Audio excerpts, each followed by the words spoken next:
Hey guys, Ryan Dement. Hope you guys are having a great day, had a great weekend. It's President's Day. I know a lot of people are off.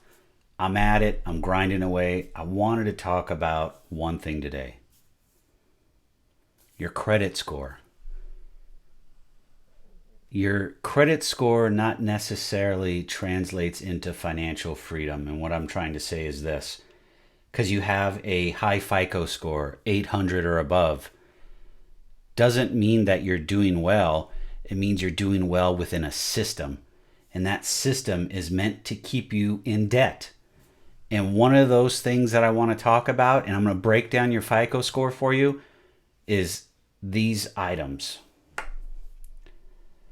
35% of your credit score is based upon your debt history. How long you've been in debt. How long you've been carrying debt. That's a big number. The next is 30% is based upon your debt level. So the amount of debt that you're carrying. So guess what? The more debt you carry, the better your FICO score gets. Well, that also has a problem on the other side, and I'll just digress really quick. When your debt usage is high and you try to go get a mortgage or another line of credit, they look at a thing called DTI, debt to income ratio. Well, you can't keep on strapping on more debt and expect to get more. So look where that takes you. That takes you down a path of staying in debt. The next is 15%, and it's the amount of time, the length of time that you've been in debt. So as we've all been told, the longer you've had a trade line on your credit bureau, the better off it is. Well, guess what? It's better off for them because now you're able to stay in debt. You get them to be able to have more wealthy items, to where I'm saying riches. And then the next thing is you're continuing to have to pay the bank, your lender, whoever you're doing business with, that money on a monthly basis, and that interest is just eating at your wallet. And I'll give you an example.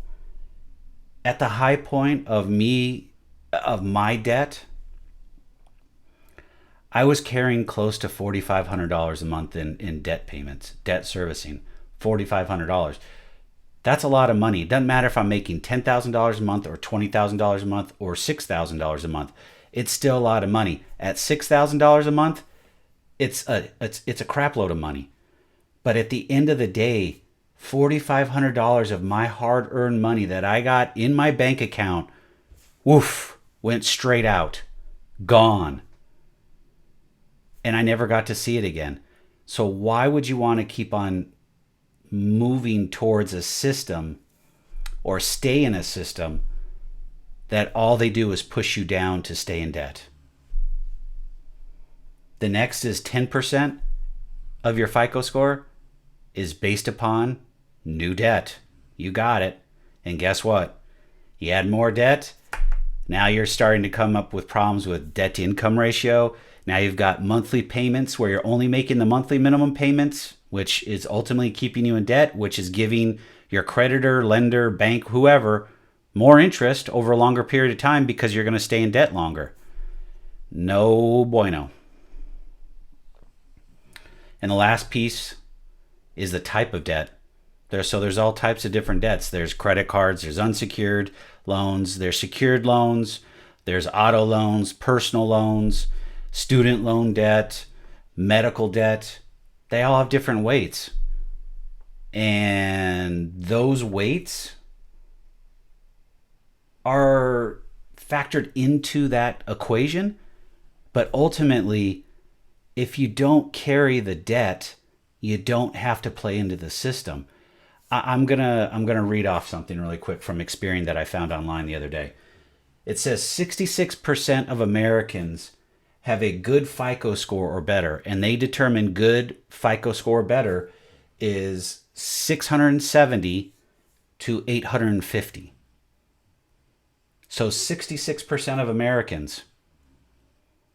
Well, if there's 350 million Americans in the United States, that's roughly saying 200 million, if my math is right, have a good FICO score, which means in turn, they're heavily in debt and paying their creditors on a monthly basis when they could be keeping those funds in their pocket.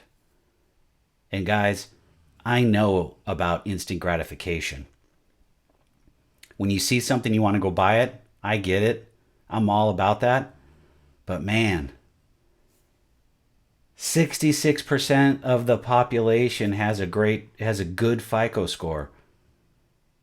I wish I had the stat to show you guys and I couldn't find it. What the average household is carrying in debt. And I'm not talking about just the dollar amount. I'm talking about the average payment, the total debt servicing on a monthly basis, like I shared with you, $4,500. That's a lot of money.